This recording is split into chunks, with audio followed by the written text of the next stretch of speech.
Ben Lala. Hey, salut tout le monde, bienvenue à cet épisode de Ben Lala en France. Ben Lala. Et je suis dans un environnement vraiment d'animation. Ben Lala. Ben Lala. Oui, pourquoi je dis que je suis dans un environnement d'animation? Je suis actuellement à l'école des métiers du cinéma d'animation.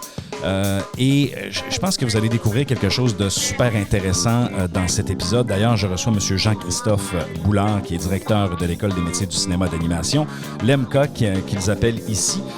C'est vraiment une école, honnêtement, le bâtiment est à côté du musée de papier dans lequel on a eu un épisode durant cette série. Donc, c'est vraiment concentré dans le même coin. Et comme on fait un lien notamment avec le papier et l'image et toute cette évolution-là, je pense que ça va être fort intéressant. Ben Lala est une expression qui provient du Canada, plus précisément du Québec, mais savoureusement du Saguenay-Lac-Saint-Jean. Le Lala est souvent ajouté à la fin de certains mots comme « Ben voyons, Lala ». Pourquoi, Lala? Alors, quand on dit « Ben Lala », c'est comme si nous disions « Bien voyons ». Bref, le nom du podcast est Ben Lala afin de faire un clin d'œil à son concepteur et animateur, Benoît Rochefort, et ajouter la teinte distinctive Lala de sa région natale. Benoît Rochefort est professeur au Cégep de Chicoutimi depuis 2005. Il a été consultant durant une quinzaine d'années en communication et marketing et a réalisé de nombreuses études de marché. Il est également détenteur d'un programme court de 3e cycle en management de projet, une maîtrise en gestion des organisations et un baccalauréat en marketing. Il s'amuse avec son projet de podcast, Ben Lala. À vous, bon podcast!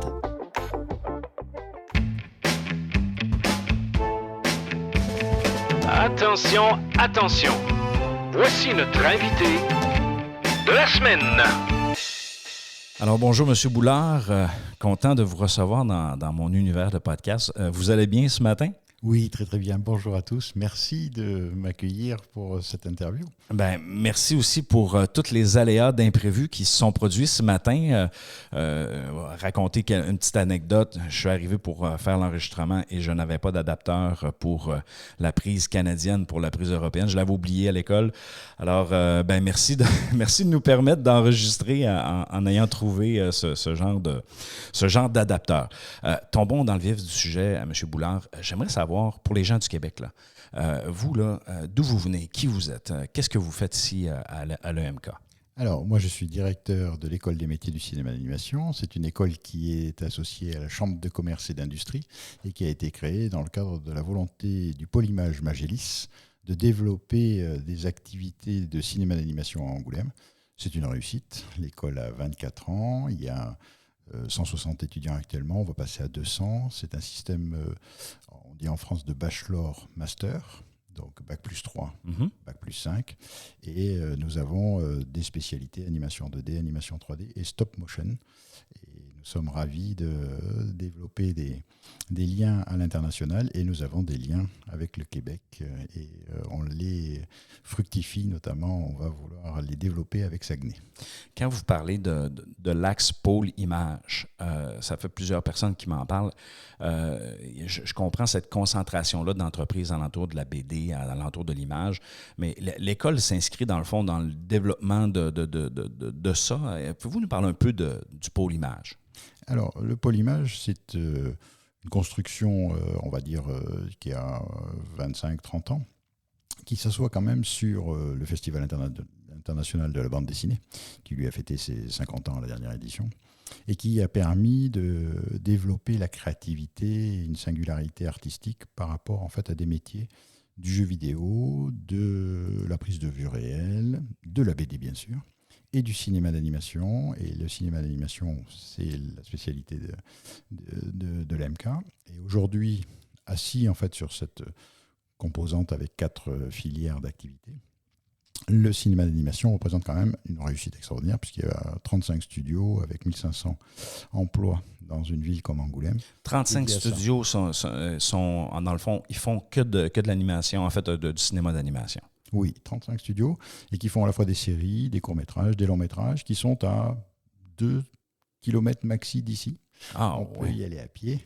et qui rayonne avec des films qui sont souvent des coproductions européennes, voire des coproductions internationales. Et donc, qui associe des compétences dans tous les secteurs. Le cinéma d'animation ici, comment est-ce qu'il est financé?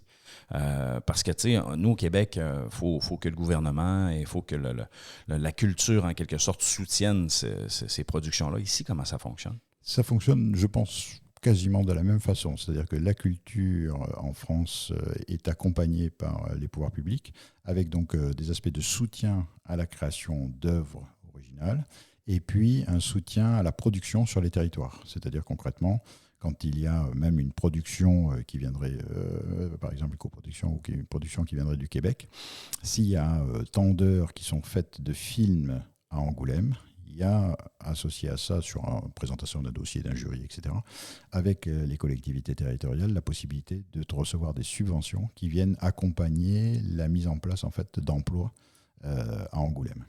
Donc, si je compare, par exemple, avec la France, Angoulême, là, vous parliez, de mémoire, c'est 35 studios qu'il y a ici. Tout à fait. Donc, 35 studios pour une ville de l'ampleur d'Angoulême. Est-ce qu'il y a d'autres villes en France qui en ont autant, là, proportionnellement parlant? Là? Alors, en proportion, non.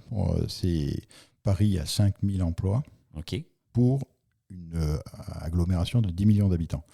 Ici, il y a 1500 emplois pour une agglomération de 100 000 habitants. Donc, quand on fait le prorata, la règle de 3, il y a plus d'infographistes et d'animateurs à Angoulême par nombre d'habitants qu'à Paris. Et il y a d'autres en France, Pôle Image, il y a dans le nord à Lille, il y en a en dessous de Lyon à Valence, qui sont plus petits en termes de nombre de studios. Donc concrètement, ça permet, quand on va en ville, et notamment sur certains lieux, et par exemple des bars en centre-ville, pour être très clair, de trouver beaucoup d'infographistes qui font pétiller cette ville et cette région en termes de créativité, parce qu'il y a une pluralité, une diversité de contenus, de formes, d'esthétique en termes de création qui permettent en fait à différents, on va dire, personnalités artistiques de s'épanouir à Angoulême.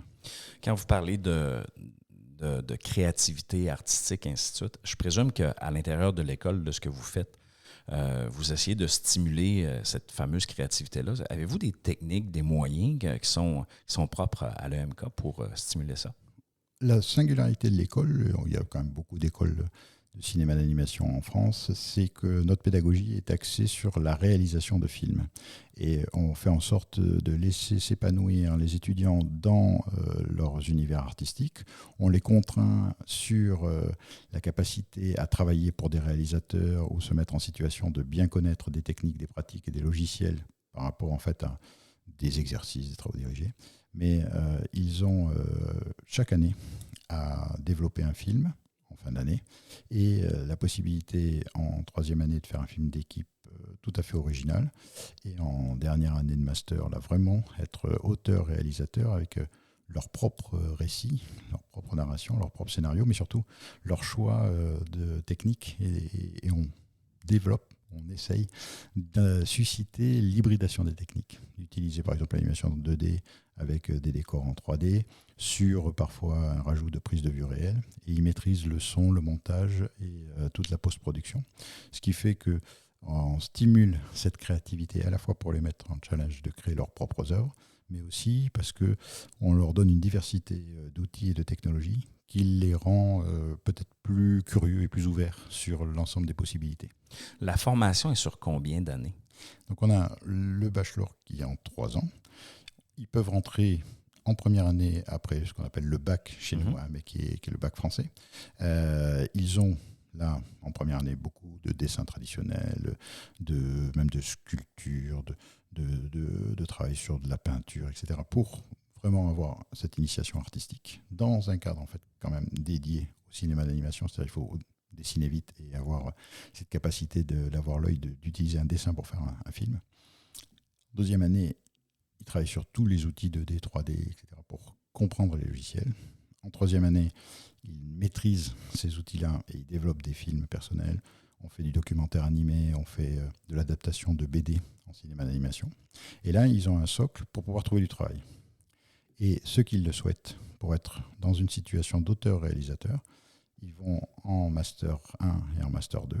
Et là, ils ont vraiment un apprentissage en 2D, en 3D, en stop motion, de réalisateur, de création d'univers, de création d'histoire, et de mettre au service de cette histoire les techniques qu'ils avaient apprises les 3 dernières années. Et finalement, ils les bonifient et ils les maîtrisent encore plus pour développer leurs propres univers. Est-ce qu'à chaque année, parce que là, vous parliez de la production d'un film, dans le fond, comme exercice, en fait, comme exercice intégrateur, comme projet intégrateur, est-ce qu'à chaque année, c'est comme ça ou ça arrive juste vers la fin, par exemple, de la 3e année? Un étudiant à l'EMK, s'il fait le cycle sur 5 ans, il fait plus de 10 films dans son cursus. Et donc, il en fait entre 1 et 3 chaque année. OK. Et ces films-là, est-ce qu'on est capable de les écouter? Est-ce qu'ils sont diffusés? Y a-t-il un festival? Y a-t-il quelque chose pour le grand public? J'invite les auditeurs à aller sur le site Vimeo MK. Il y a environ 800 films qui sont tout à fait accessibles au grand public, puisque l'MK a un peu plus d'une vingtaine d'années, je le disais. Et très concrètement, on a beaucoup de films qui sont portés en festival avec certains films qui ont des belles carrières, c'est-à-dire qu'ils sont référencés, sélectionnés, voire primés. Ils sont sélectionnés dans une 50aine de festivals et primés dans une 10aine de festivals, des films d'étudiants. Et ce qui est une vraie, très très belle carte de visite pour l'étudiant qui, au-delà d'une bande démo, d'une présentation de CV, a tout ce palmarès-là avec lui. Donc, sur Vimeo, moi, ce que je ferai, c'est que dans la description de l'épisode, je mettrai le lien pour que les gens puissent aller voir, parce que j'en ai vu sur votre site web quelques vidéos. Je trouvais ça fort intéressant. Honnêtement, le lien avec la BD, avec l'image, et moi, ce que je trouve vraiment fascinant dans ce que vous faites comme enseignement, parce que là, je vois plus le résultat, c'est tout ce développement-là créatif. Pour communiquer un message et le défi, souvent, quand c'est pas nécessairement de l'humain, toute la scénarisation, la conception prend un rôle important et toute la préparation, c'est colossal le travail qu'ils font. Là. Quand ils font un projet en stop motion, c'est un défi colossal. Là. Tout à fait. L'avenir, selon vous, parce que on est à l'ère un peu de l'intelligence artificielle, on est à l'ère de l'automatisation un peu de certains éléments. Cet art-là, par exemple, du stop motion, est-ce que vous croyez que ça va perdurer dans le temps, que ça va évoluer comme ça l'est actuellement? Alors, la stop motion, c'est presque aussi une singularité de l'école. Il y a peu d'écoles qui poussent autant sur la stop motion en France. Je pense, sans venir perturber le choix souverain du jury du Festival de Montréal, mais je ne serais pas étonné qu'il y ait 2 films de l'MK cette année, qui soient sélectionnés, puisqu'ils ont de très belles carrières en ce moment en France. Et quand je vois cette réussite, et donc très concrètement, pour nous, tous les étudiants font un atelier de stop motion parce que c'est la prise de vue réelle et c'est la capacité à comprendre la lumière, l'éclairage, le mouvement en réel, le décor. Quand on fait un décor en réel, et quand on le fait ensuite, par exemple en 3D, on sait comment le simplifier. On sait comment jouer sur la composition d'images. Donc ça, c'est des fondamentaux, entre guillemets, dans le langage cinématographique. Et par rapport à votre question précise, il y a cette particularité du savoir-faire, du patrimoine vivant d'une certaine manière, du métier d'art, de la main, le geste, la fabrication et toutes les imperfections qui sont associées à la stop motion, qui ont un charme extraordinaire et qui, de toute façon, a un public très très fort intergénérationnel. Donc, quelles que soient les nouvelles technologies, la stop motion a de l'avenir. Et je dirais que particulièrement, on le voit, la stop motion intègre les nouvelles technologies. C'est-à-dire qu'aujourd'hui, un film de stop motion, il utilise l'imprimante 3D pour refaire les lip-sync et faire un certain nombre d'outils. Il utilise en composition d'images les technologies les plus avancées.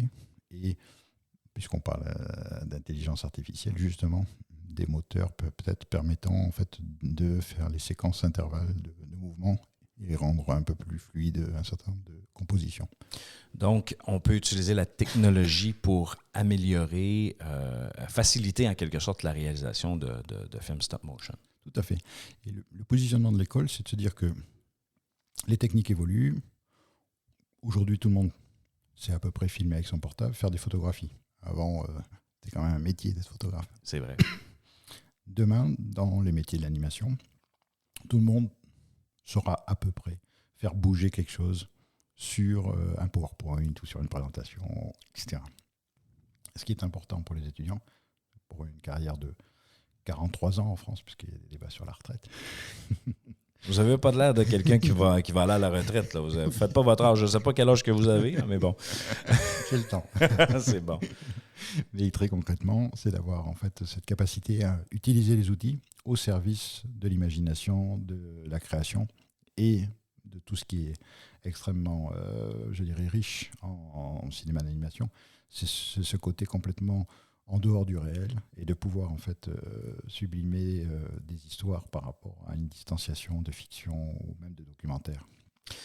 Je reviens un peu aux étudiants. Les étudiants qui arrivent, là, eux, leur background, leur formation, en fait, leurs prérequis qu'ils ont besoin pour entrer à l'EMK, ça se trouve être quoi? En fait, en France, il n'y a pas tellement de formation artistique au niveau du bac, ce qu'on appelle le bac en France. Et donc très concrètement, il faut qu'ils aient un bac, ça c'est nécessaire puisqu'on est dans l'enseignement supérieur et l'innovation en France, mais souvent, ils ont fait des cours du soir où ils ont fait du travail personnel en dessin et parfois carrément en tournage ou en audiovisuel.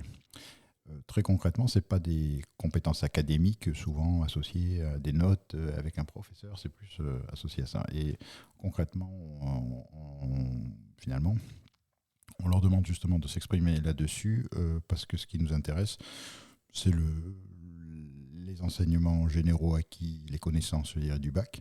Et par contre, cette vraie appétence pour raconter des histoires et savoir dessiner, parce qu'on est quand même si dans le cinéma d'animation, on parlait de la stop motion, mais aussi pour la 3D, on n'a parfois pas forcément besoin de dessiner après coup. Le fait de comprendre une perspective, un dessin d'observation, un dessin de personnage, déjà parce qu'on l'a fait, on a fait des modèles, des choses comme ça, de toute façon, permet en fait de comprendre le langage cinématographique du cinéma d'animation. Donc très concrètement, il faut qu'ils aient des connaissances en dessin, en art. Parfois, on est intéressé si on fait de la musique, si on fait du théâtre, ou parce que c'est la mise en scène, et puis c'est de l'acting. Et puis, que j'ai une vraie volonté de faire une carrière dans ce beau métier. Donc, à partir du moment que quelqu'un dépose sa candidature, est-ce que vous passez des entrevues? Est-ce que vous regardez leur portfolio? Comment ça se passe? Alors, on est une des seules écoles, aussi, je dis souvent qu'on a une singularité, à conserver un concours d'entrée qui se passe en 3 phases. C'est vraiment d'actualité. Un dossier nous est remis, là c'était pour mars, avec un portfolio, une lettre de motivation et un scénario. Parce que c'est ces critères-là des dessins et de vouloir raconter des histoires. Là, on analyse ça et d'une certaine manière, on le classe en termes de sélection. Ceux qui passent ce premier stade, il y en a beaucoup, on leur propose de faire à la maison une épreuve de storyboard sur 3 textes. Ils choisissent un des 3 textes que l'on propose, plus précisément. On corrige et on les invite un mois plus tard à faire un entretien jury. Et c'est là où tout se passe, parce que ce qu'on veut, c'est vraiment la réussite de l'étudiant. Donc on veut valider que ce que propose l'école correspond bien à la volonté de l'étudiant. Ça nous arrive, et ça va nous arriver, parce que c'est tous les ans comme ça, une possibilité de conseiller d'autres écoles par rapport en fait à des étudiants qui voudraient faire plus de technique, qui voudraient faire de l'animation, mais pour le jeu vidéo, des aspects très très précis dans leur choix. Et là, on leur dit, l'AMK va vous ouvrir beaucoup de choses, mais par rapport à ce que vous voulez faire, c'est peut-être une autre école qui peut être plus adaptée pour vous. Et là, on fait un débat tout à fait adulte et je dirais pour l'avenir et l'orientation quand même d'un candidat, c'est très important parce que c'est à la fois il passe 5 ans d'études potentielles à Angoulême, mais en plus il passe sa vie dans ce métier-là. C'est de bien être sûr du choix parce que notre objectif, c'est que 100% des étudiants soient diplômés à la sortie de l'AMK. Si je suis étudiant québécois et que je veux venir ici, est-ce qu'il y a des possibilités et est-ce que vous avez déjà reçu des étudiants du Québec? Alors, on est en train de travailler là-dessus. On reçoit des étudiants du Québec de vos amis de Québec, du Cégep de Limoilou, pour être très clair. Et on a des partenariats associés. On a des échanges, plus de missions d'insertion et on va recevoir une vingtaine d'étudiants accompagnés de 2 professeurs donc en mai 2023. Et concrètement, on étudie cette possibilité d'échange sur un semestre pour valider, en fait, notamment dans les pédagogies des cégeps, Il y a le dernier semestre qui est associé à une professionnalisation ou à un travail sur un film ou avec une entreprise. Et donc cet échange-là est tout à fait possible pour le faire en France. Et à l'inverse, on invite des étudiants français à passer un semestre plutôt dans le cadre de cégep dans des domaines techniques. Mais on fait ça aussi avec l'université de Chicoutimi, mais dans le cadre du NAD à Montréal, en enseignement supérieur. Ça peut être donc un semestre de master que l'on valide comme validant le semestre français pour avoir le même diplôme. À la fin, lorsque les étudiants ont complété leur formation, les perspectives d'emploi, vous en avez parlé, là, l'objectif de diplomation, mais sur le plan des perspectives d'emploi, dans quel secteur ils vont travailler? Ils vont faire quoi concrètement sur le marché du travail? Alors, l'avantage en ce moment, c'est qu'il y a une vraie dynamique dans le cinéma d'animation au niveau mondial, mais au niveau français particulièrement, et au niveau angoumoisin, parce que j'ai parlé de 1500 emplois et de 35 studios, mais c'est l'état actuel, et c'est une croissance qui a eu lieu beaucoup ces 5 dernières années, puisqu'on est passé de 1000 à 1500, quoi, en gros. Donc très concrètement, ça continue. Une progression rapide. Là, progression très rapide. Avec une période de pandémie en plus là-dedans. Exactement, en effet. Et il y a donc une dynamique forte à Angoulême, mais au niveau national et international, et qui fait que les étudiants trouvent vraiment du travail dans le cinéma d'animation ou un petit peu dans le jeu vidéo et un petit peu dans l'audiovisuel communication. À 90%, ils sont quand même dans le cinéma d'animation. Et la particularité pour l'MK, c'est qu'ils peuvent être à, 5% dans les aspects de scénario, de storyboard. Ils sont, on va dire, à une dizaine de pourcents dans tous les aspects de décor, ce qu'on appelle layout, les métiers comme ça. Et puis après, il y a beaucoup, quarantaine de pourcents dans l'animation 2D ou l'animation 3D. Et puis, il y a un certain nombre de postes associés au compositing, au montage, à la finalisation des projets. Il y a la stop motion dont on a parlé, c'est environ 5-10% aussi des débouchés, pour être très clair. Ils trouvent dans 6 mois différentes solutions et une diversité de métiers. Et ce que l'on souhaite, entre guillemets, à tous les étudiants, c'est aussi de pouvoir changer de métier dans leur profession, dans leur carrière professionnelle, parce que c'est riche. Et donc, on voit en les suivant que 3 ans après, parce qu'ils suivent des projets, ils ont différentes... ils ont peut-être démarré animateur 2D, puis après, ils passent un petit peu en storyboard, et puis ils passent en compositing. Donc, c'est vraiment... pour nous, on se félicite de ça, parce que c'est un peu l'esprit de l'école. Est-ce que vous avez des stars, donc des gens qui se sont démarqués, dans le fond, en passant par le MK, là, soit par des vidéos qu'ils ont produites, bref, est-ce qu'on a des noms qui se sont démarqués? Alors, des noms, je ne suis pas très à l'aise pour dire ça, parce qu'il y a pas mal de noms qui... Il y en a plusieurs, on ne veut pas n'oublier, c'est ça qu'il faut dire. Exactement. Avec le fait, en plus, qu'on est dans un métier et un secteur où, contrairement à la prise de vue réelle, où il n'y a pas ce côté star system de l'acteur, Okay. Et il y a une certaine discrétion. Mais il y a bien, on va dire, une quarantaine d'étudiants. On a environ 500 étudiants sortis déjà, 550. Et on en a bien une quarantaine qui ont des... on va dire des positions, y compris sur des chaînes YouTube, etc., avec un certain nombre de millions de vues. Ah, c'est déjà très bon. Hein? Vous parliez de Star System qui n'y a pas nécessairement dans le cinéma d'animation. Est-ce que la collaboration, l'échange, c'est quoi les valeurs? Comment ça se passe entre eux? Alors, le cinéma d'animation, c'est quand même une particularité, c'est un travail d'équipe pour 90% des cas, avec une succession de phases qui nécessitent des livrables et une bien de compréhension entre celui qui a développé, le réalisateur évidemment qui gouverne tout, mais celui qui a développé le storyboard et qui est allé à l'animatique, et celui qui va faire un certain nombre de plans, celui qui va faire la couleur, celui qui va faire, etc. Et qui nécessite à la fois une volonté de travailler en équipe, mais surtout une écoute et ce qu'on appelle une bienveillance de la compréhension du travail en amont, et un sérieux et une grande rigueur sur le livrable que l'on passe à son successeur dans la chaîne de fabrication, puisque on est vraiment dans un maillon on est vraiment un maillon de la chaîne. Et la réussite du film, parce qu'évidemment, tout est dans un budget, dans un calendrier, dans une planification. Il y a des moments de stress, il y a des moments d'euphorie pour pouvoir arriver à boucler dans les temps, etc. Tout ça doit se faire en fait dans une très bonne ambiance collaborative de travail. Donc je dirais que contrairement peut-être à quelques formations de beaux-arts où on peut rester artiste toute sa vie tout seul dans sa maison, le cinéma d'animation, c'est vraiment pas ça. Tantôt, vous parliez qu'un des points de départ de l'école a été, dans le fond, je dirais, je ne veux pas dire stimulé, mais instigé peut-être par le Festival de la BD, là, de ce que j'ai compris. À l'intérieur du Festival de la BD, est-ce que vous avez une vitrine dans laquelle vous présentez des vidéos? Est-ce que, ou avez-vous un festival propre à vous? Alors, particulièrement, je dirais là aussi une particularité de l'école, mais une singularité d'Angoulême, c'est ce lien BD, cinéma d'animation, qui est une réalité sur le plan de l'adaptation d'œuvres de BD en cinéma d'animation et de réalisation de BD adaptées à des films d'animation.